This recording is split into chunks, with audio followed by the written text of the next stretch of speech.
Ана Живко, имаме една серија проповеди што се викаат Гласовите на црквата и денес ми е мене редот да зборувам. И сакам веднаш да влеземе во писмото, да почнеме зашто имам многу нешта на моето срце што сакам да ви кажам. Па така, кој има Библија може да отвори Излез 7 глава, ќе читам од 1 до 6 стих. И вели: Господ му одговори на Мојсеја: Гледај, ќе те наметнам како Бог на фараонот. Твојот брат Арон ќе биде твој пророк. Ти кажувај се што ќе ти наредам, а твојот брат Арон нека му повтори на фараонот да ги пушти израелците па да заминат од неговата земја. Јас ќе направам да закорави срцето на фараонот и ќе ги умножам знаците и чудесата во египетската земја. Бидејќи фараонот не ќе послуша, јас ќе ставам својата рака на Египет. Казнувајќи страшно, ќе ги избавам своите чети, својот народ, израелците, од египетската земја. Кога ќе ја протегнам својата рака на Египет и ги изведам израелците од нивната средина, тогаш египетците ќе сознаат дека јас сум Господ. Мојсеј и Арон послушаа, токму така направија како што им заповеда Господ. И сега се надевам дека веќе се навикнавте на мојата фасцинација со Стариот Завет. Така што и денес ќе зборуваме за една моја многу интересна и омилена приказна од Стариот Завет, а тоа е приказната за Мојсеј. И сакам да ви ја представам на почеток сцената во која што се наоѓа овие стихови што ги прочитавме. Мојсеј уште како мало бебе бил под закана на фараонот во тоа време, кој што издал наредба сите бебиња да се убијат, што се еврејски бебиња. Па така и Мојсеј, бидејќи бил еврејско бебе, требало да биде убиен, но мајка му била паметна жена која што отишла на реката Нил, го ставила во мала или како да кажам, турбичка, кошничка фала од сламки направена и во вера го пуштила во реката Нил. Па така, на таа река тој пресретнат од ќерката, една од ќерките на фараонот, која што многу се заљубува во детето и си го зима со себе, но бидејќи не може да го дои, наоѓа жена еврејка која што испаѓа дека е неговата мајка, па му го враќа детето. Мојсеј повторно пак се враќа кај ќерката на фараонот и тој расте во кралските одаи. Тој расте на еден начин како внук на фараонот, кој што е нероден внук. Значи тој расте како египтјанец, но всушност е евреин и тој знае дека е евреин. И така Мојсеј расте, има исто така една приказна во Библијата, една случка каде што Мојсеј оди да ги види израелците кои што во тој период веќе се робови на египтјаните и гледа како еден поданик на фараонот малтретира евреи, па тој се налутува и го убива тој египтјанец. Па така кога осознава дека го виделе некои луѓе дека тој извршил убиство, од страф од фараонот, од премногу вина, тој бега негде во пустината и во еден склоп на околности наоѓа жена, се жени, наоѓа семејство, се населува таму и таму живее до својата старост. Но тоа не е се. Се додека Бог не му се објави, ја знаете познатата приказна за грмушката која што гори не изгорува, го повикува да се врати назад во Египет. Мојсеј се бори со Бог, не сака да оди. Се случуваат тука неколку настани, но на крај кажува: да, Боже, ќе одам, јас не можам да зборам, те молам дај ми помошник. И Бог му вели: добро, ќе ти го дадам твојот брат Арон. И всушност Мојсеј видува оној кој што ќе извршува Божјата волја, а Арон ќе зборува во име на Мојсеј. И затоа во првиот стих вели дека ќе те наметнам како Бог на фараонот, а твојот брат Арон ќе биде твој пророк. И во наредните неколку глави гледаме како Бог вистина го исполнува сето она што го ветил за Мојсеј и Арон и за израелскиот народ. И така приказната, мислам, централниот фокус на приказната израелскиот народ, кој што и централен фокус можеме да видиме во целото писмо. Нас денес сакам да се фокусирам поточно на еден стих кој што ми е многу, од секогаш ми бил, што дете ми бил многу интересен. А тоа е третиот стих каде што вели: Јас ќе направам да закорави срцето на фараонот и ќе ги умножам знаците и чудесата во египетската земја. Ќе направам да закорави срцето на фараонот Или во друг македонски превод што го најдов, вели ќе го ожесточам срцето на фараонот, тоа беше збор што прв пат се сретнам со тој збор. Во превод тоа значи да се доведе некого или нешто во состојба на суровост, на жестокост, на безмилосност. И не знам дали некој сте читале приказната, дали стихот само така сте го прошли и не сте се фокусирале, но јас неколку пати го имам прочитано, ама еден пат кога го прочитав, стварно се борев, се мачев, зашто не ми беше јасно како нашиот Бог, чијшто ултимативна цел е срцата на човекот да ги омекне и да ги наклони кон него, би закоравил нечие срце, па дури и на фараон. Тоа ми беше многу несватливо. И секако Библијата, за да се свати, многу често треба да се свати контекстот историски, географски на кој што е напишан. И така гледајќи го овој текст од историска и културолошка перспектива, Мојсей како евреин, Мојсей има напишано инаку оваа книга, бил израснат и претпоставувам воспитан како египтјанец. Тоа значи дека бил изложен на тогашната култура, науки, уметност, религија, литература и така натаму. И верувам кога Мојсей го пишувал ова на ваков начин, го имал сето тоа нум, имал нум на кого пишува. Не знам колку знаете за египјаните, ама тие биле многу интересен народ со многу интересна култура. И тие биле многу божци кои што верувале во загробен живот. Мислам, исто како што и ние на некој начин веруваме, но не само што верувале во задгробниот живот, туку и тие многу голем дел од нивниот земен живот се припремале за што ќе следи во задгробниот живот. И тие сметале дека смртта не е крајот, туку смртта е всушност почетокот на една нова страница во животот.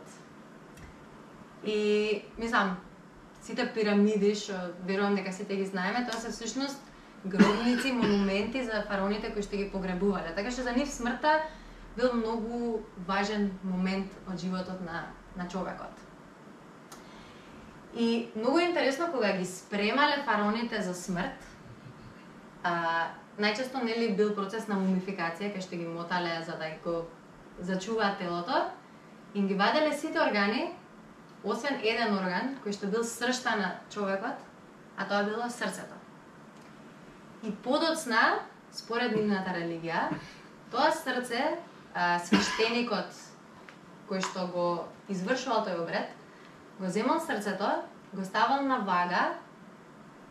вага и го мерил спроти пердувот на вистината и праведноста, односно пердувот на божицата Маат, која што била божица на вистината и правдата. И цела церемонија се одвивала во одајата на вистината. И кога го мереле срцето на фараонот, доколку срцето било полесно или во нивна терминологија помеко од тој пердув на вистината, тогаш тоа значи дека фараонот во текот на неговиот живот чекорил во вистината, тој бил морално добар човек и тоа значи дека тој ќе завршал на доброто место во задгробниот живот. Но доколку срцето тежало повеќе од тој пердув, односно во нивна терминологија било закоравено или отежнато, тоа значи дека не живеел во патот на вистината, не бил морално добар човек и продолжувал во лошото место после смртта. И сега како да го протолкуваме овој стих каде што вели дека Бог го стврднал срцето на фараонот. Гледате дека веќе тој термин има многу повеќе смисла кога ќе видите во каков контекст е пишувано. И земајќи го ова сето во предвид, Бог не ја превземал волјата и судбината на фараонот во тој момент, но напротив изречно му доделува титула скаменато срце, знаејќи што има во тој момент во срцето на фараонот, па како производ на тоа што е во срцето, односно на мерилото на вагата на срцето на фараонот, знаел како фараонот ќе постапи во наредните неколку поглавја што ги читаме во Излез, каде што фараонот воопшто не го перцепира Бог како најголемата сила и едноставно се буни против Бог. И Бог дури и по египетски стандарди, откако го мери срцето на фараонот, по негови стандарди на праведност и вистина, декларира дека неговото срце ќе го скамени, односно нема тој лично да го скамени, туку преку различни серии на тестови, неговото срце ќе стане скаменато. И од ова една реченица и од ова едно откровение што јас го добив, произлегува Божји принцип или закон кој е централен за нас христијаните денес.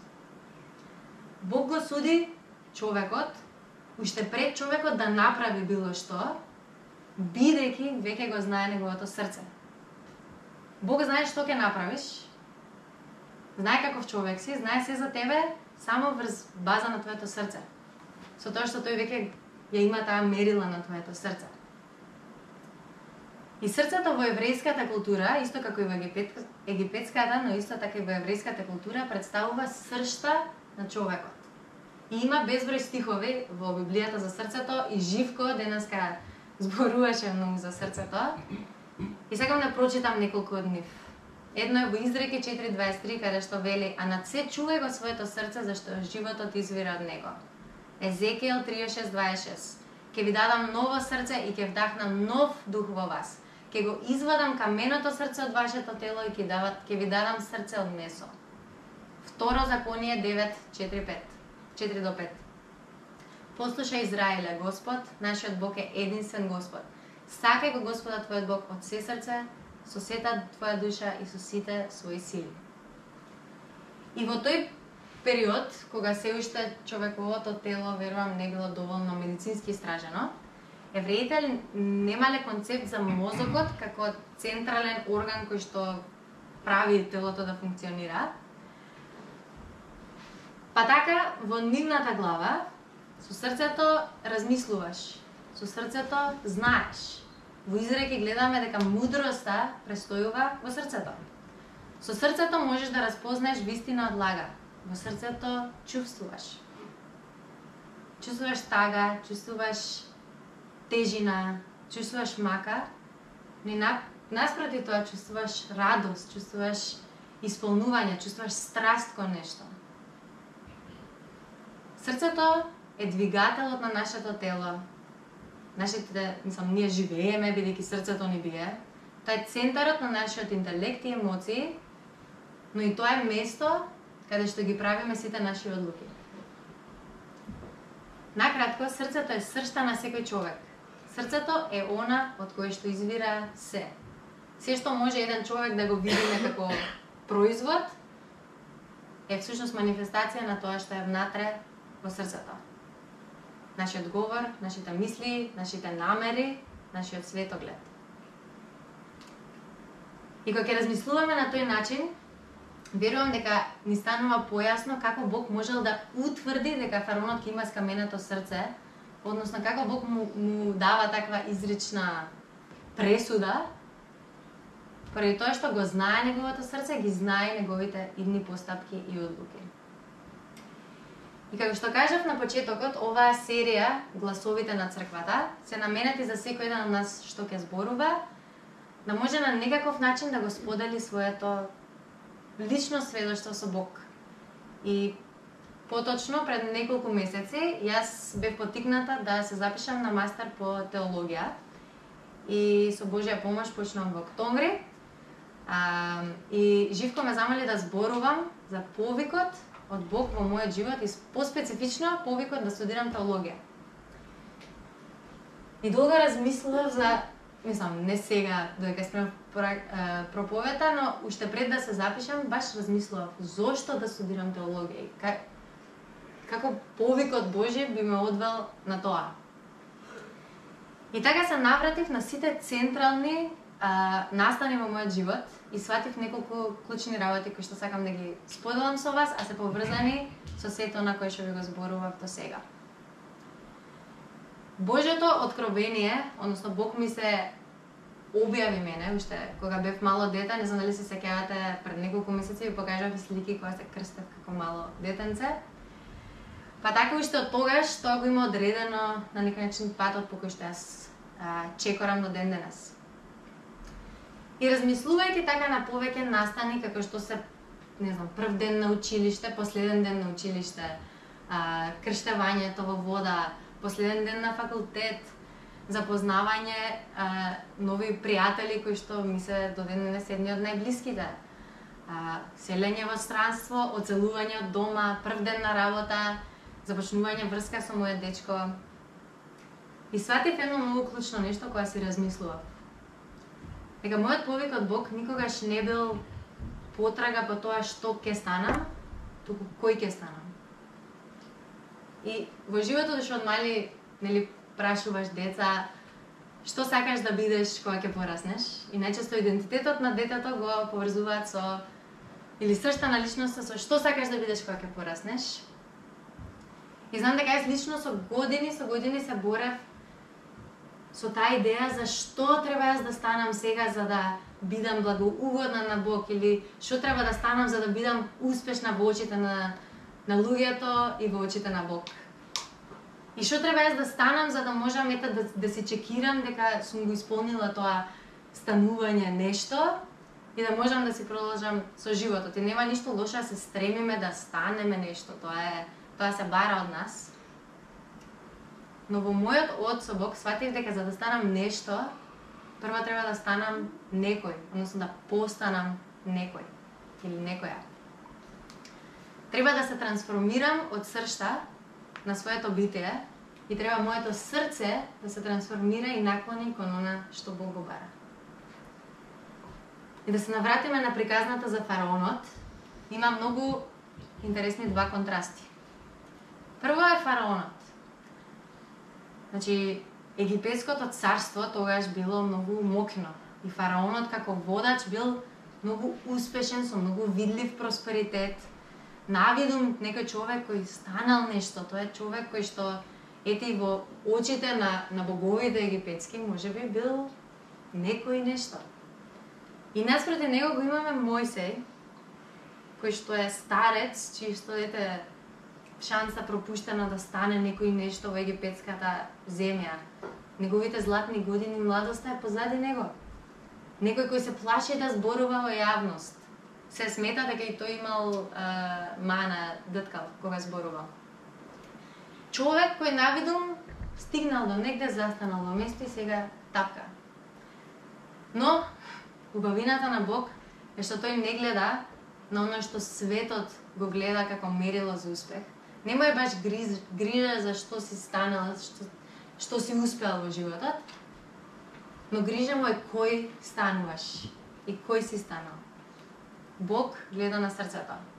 Во 1 Самуилова 16:7 вели: Но Господ му рече на Самуила: не гледај на неговата надворешност, ни на неговиот висок раст, зашто го отфрлив.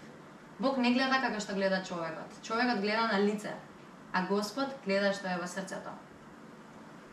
И како се навраќам на мојот живот, како се навраќав кога размислував, гледајќи ги сите мои неславни пропусти, грешки, сега се прашувам: Боже, што гледаш во мене? Ете, не сум станала нешто, да ме праша некој што си станал, не сум станала нешто посебно. Зашто, Боже, не се откажуваш од мене кога ете не сум станала нешто посебно? Секако Бог е Бог и тој е полн со благодат, со милост, без која немаше да можам денес да стојам и да ви зборувам. Но како едно девојче кој има милиони една мани и несигурности, може да каже дека од година во година гледа промена во сопственото срце и може да стои пред вас и да збори за Божјата непрестана добрина. Тоа е поради Бог кој што гледа во сршта на секој човек. И многу често, како човек што е многу амбициозен човек, се прашувам зошто Бог ми има затворено толку врати во животот, зошто толку многу пати ме оставил буквално да тапкам во место. Гледам околу мене, ништо не се менува. Другите околу мене прават ова, прават она, јас седам во место и си викам: па добро, каков е овој живот со Бог кога јас талкам во место? Но всушност, никогаш не сум талкала во место, зашто иако околностите околу мене не се менувале, секогаш се менувало моето срце. И често знам да се молам, а верувам дека и вие, за ситуациите околу мене да се сменат. Тоа е и другите околу мене да се сменат. И нешто околу мене да се смени, зашто тек тогаш ќе бидам мирна и тек тогаш ќе бидам кај што треба. И скоро секогаш, да кажем 99% од времето, одговорот на тие молитви се наоѓаат во моето срце. И промената која претрпува моето срце понатаму влијае на сите околности за кои што јас се молам. И тоа е многу интересен феномен што побрзо го сватиш, толку подобро ќе ти биде во животот и полесно. Промената на срцето влијае на мојот став кон нештата или на твојот став кон нештата. Влијае на светогледот. Влијае на начинот на кој што ги регулираме нашите емоции. Наместо да ги или целосно да ги исклучиме за да не чувствуваме ништо и да си го скамениме целосно срцето, или па да дозволиме тие да не водат, да ни го водат животот, тие некако со тек на време почнуваат да бидат во симбиоза со ставот кој што го имаме во срцето. Почнува да влијае на врските со вашите блиски и со тие што не ви се блиски. Одеднаш сваќаш дека гордоста буквално убива се што пробуваш со сопствени сили да го градиш. И наместо тоа, кога се фокусираш на срцта на своето битие, гледаш дека твоето срце станува понизно и кротко, наместо горделиво и сурово. Влијае и на нашиот идентитет. И што мислам со тоа? Вчера баш зборав со мајка ми на телефон и уз муабет ми кажа едно нешто што многу добро се вклопи со оваа порака. Рече, Бог не е заинтересиран за тоа што си, туку кој си. И тоа е вистината која ослободува. Но е вистината која што опресведочува.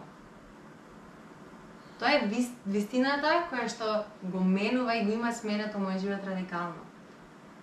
И моментот кога сватив дека Бог буквално не сака ништо друго, освен моето срце, кој што е всушност сршта на моето битие, и кога сватив дека сите работи за кои што сонувам да ги достигнам и да станам, се толку длабоко поврзани со што станувам јас и што станува со моето срце, тек тогаш го сваќам Божиот повик во мојот живот. Божиот повик за да студирам теологија нема баш поврзано со тоа што ќе станам јас од кога ќе студирам или што ќе станам јас од кога ќе магистрирам, каква ќе биде мојата титула. Туку има многу врска со тоа дека надежно, и се молам за тоа, дека од кога ќе магистрирам, толку подлабоко и по-автентично и по-реално ќе го запознам Бог, што моето срце ќе почне да станува се понаклонето на работите на кои што Бог е наклонет. А тоа е да го сакаш Бог со сето свое срце, со сиот свој разум, со сета своја душа и да го љубиш ближниот како самиот себе.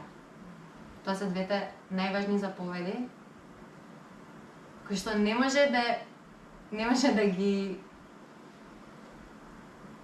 ги натераш од себе, не може да ги изглумиш, туку тоа се работи кои што доаѓаат од сршта на срцето. И се додека срцето однатре не се смени и не се трансформира, тие заповеди нема да можеме да ги достигнеме.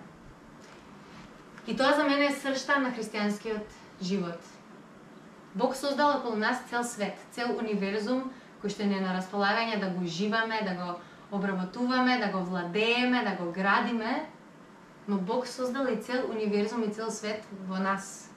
Тоа се две различни реалности кои што симултано постојат. И во Проповедник 3:11 пишува: се што прави тој е прекрасно во свое време и ни ја всадил вечноста во нивните срца. Иако човек не може да ги постигне делата што Бог ги прави од почеток до крај. И тука вечноста, зборот вечноста, всушност во вистинскиот превод е пустелија. На некој начин Бог во нашето срце всадува празнина која што ни е дадена, за да може да чекориме и да пополниме таа празнина. Не со работи кои што се во тој надворешен свет за кој што зборев, туку во внатрешниот свет, кој што само тој може да ги пополни. И Бог го создал срцето со таква жед за едната вистина, а тоа е дека Бог уште од почетокот го имал откупувањето на своето создавање на ум. А тоа го прави од нас внатре прво, па потоа сето тоа се манифестира во надворешноста. И доброто дело, добрата вест е дека доброто дело кој Исус го има започнато во секој еден од нас, тој самиот ќе го доврши. И оваа порака за срцето наведнаш изгледа многу лесна, бидејќи светот многу често вели следи си го срцето. Исполни ги сите желби на своето срце и така ќе достигнеш радост и среќа. И поентата не е да го следиме нашето срце во оваа состојба во која што е за да достигнеме радост и среќа. Туку поентата е нашето срце да се трансформира со тоа што ќе дозволиме Бог да влие на него, не за да достигнеме радост, туку за да достигнеме комплетен мир, бидејќи знаеме дека Бог е тој кој што влие на нашето срце, а не се работите однадвор. И оваа порака наведнаш изгледа многу лесна, можеби и ефтина, ако ја гледаме низ призмата на тоа што сега го кажав.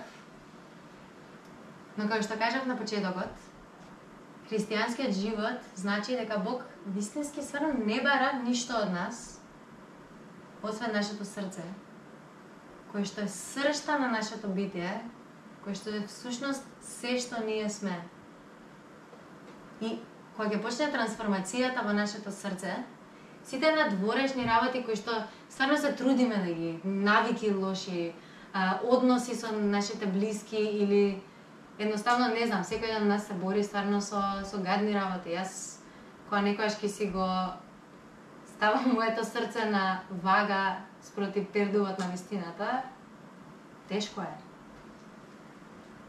Нема друг начин јас да си го омекнам или олеснам срцето, освен да се отстранам од сета гордост што имам, сето его што го имам и се што мислам дека јас знам, и да дојдам како што Мојсей дошол бос пред грмушката која гори и да кажам, окей Боже, дъткам, некам да зборам во јавност, инат голем сум, ама доаѓам гол, доаѓам бос и доаѓам со отворено срце. И ќе ви кажам дека тоа е тајната на успехот во Божјото царство. Нема друга тајна. Се доаѓа од срцето, се доаѓа од внатре. И може ќе си кажете, христијаните цело време се вакви, зашто цело време гледаат нешто на внатре, не сваќајќи дека всушност сите промени кои што христијаните ги прават во надворешниот свет, доаѓаат буквално од тука. И некогаш мора малце да се затвориш, да си испиташ докаде е твоето срце, не некогаш, туку често, зашто инаку нема да можеш да продолжиш да градиш нешто што е таму надвор. Тоа нема да има тежина, нема да има сила. Бидејќи нешто има во нас што е тешко, што не ни дозволува тоа да го правиме. И мојот предизвик за вас, не само денес, туку често, како што кажав, е да го испитувате вашето срце. Не толку да гледам што другите прават, што другите на мене ми прават, што се случува околу мене, секако не треба сме слепи и игнорантни на она што се случува околу нас. Но верувајте, моментот кога ќе сватите дека не е поентата што стануваш, туку кој стануваш во Бог, дека христијанскиот живот е процес на настанување некој, не нешто. Тек тоаш ќе сватиме дека срцето е нештото на кое што треба да се фокусираме, а подоцна ќе дојде сето она кое што е надворешно или видливо. И како предизвик за секој еден од вас денес е вистински испитајте го вашето срце. Дали има некој дел од вашето срце што е скаменет, што бил скаменет од многу повреди, можеби? Или дел од срцето кое што уште не ви е истражен и не знаете како да се справите со него? Или општо некоја работа што ви смета толку многу во вашиот живот? Мој предизвик за вас е да погледнете внатре.